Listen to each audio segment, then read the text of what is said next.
یہ جہالت کا نظام ہے، اور اس نظام کو کاؤنٹر کرنے کے لیے بنیاد یہ ہے کہ اس میں ایجوکیشن کی پروموشن ہونی چاہیے. اور جو ہمارے ملک کا جو سسٹم ہے، رولنگ کلاس ہے، وہ کبھی بھی عوام الناس کو تعلیم نہیں دے گی، کیونکہ تعلیم جب ان کو پتہ چل کے جائے گی تو ان کو اپنے حقوق اور فرائض پتہ لگ جائیں گے، اور حقوق اور فرائض کا بیلنس جو ہے وہ اس رولنگ کلاس کے لیے تو زہر قاتل ہے. لہٰذا وہ اس سے امید رکھنا کہ یہ ہمیں نظام بدل کے دیں گے کبھی نہیں ہو سکتا، کیونکہ آپ کی ترقی ان کی تباہی ہے، وہ کبھی یہ تباہی ہونے نہیں دیں گے اپنے ہاتھ سے.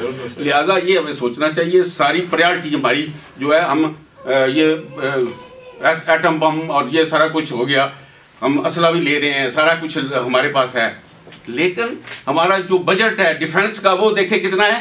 اور اصل دشمن جو ہے، میں کہتا ہوں پاکستان اور دنیا کا جو ہے وہ جہالت اور غربت ہے.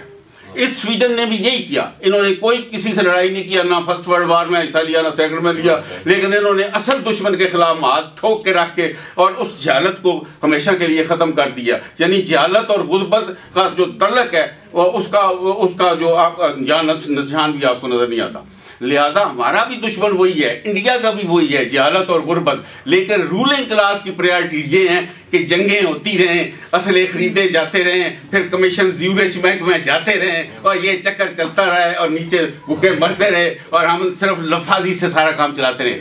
لہٰذا میری گزارش آپ سے یہی ہے کہ مذہبی لحاظ سے بھی آپ مضبوط ہوں، حق کا ساتھ دیں، اور سیاسی لحاظ سے بھی نظام کی تبدیلی کا سوچیں، کیونکہ جب تک نظام تبدیل نہیں ہوگا، جن کا ملک ان کا راج نہیں ہوگا، اس واسطے اس کے بغیر یہ جو میجارٹی ہے اس کی یہ جو آپ کی خواہشیں پوری نہیں ہو سکتی. لہٰذا سیاسی طور پر اور مذہبی طور پر دونوں طریقوں سے اگر انسانیت کی خدمت کرنی ہے تو پھر خود بھی جاگیں، اوروں کو بھی جگائیں، اور اللہ تعالیٰ ہمیں توفیق دے کہ جو علم ہمیں ملا ہے ہم دوسروں کو بھی پھیلا کے عملی طور پہ اسٹارٹنگ فرام سیلف. آپ کا اپنا دائرہ ہوتا ہے، آپ اپنا اس دائرے میں جو کچھ کر سکتی ہیں وہ کریں، اور جہالت اور غربت کے خلاف جہاد کریں. اور جہالت اور غربت ختم ہوگی تو حقوق العباد، حقوق اللہ پتہ لگے گا، تو پھر آپ کو یہ سارے مسئلے بھی سامنے آ جائیں گے.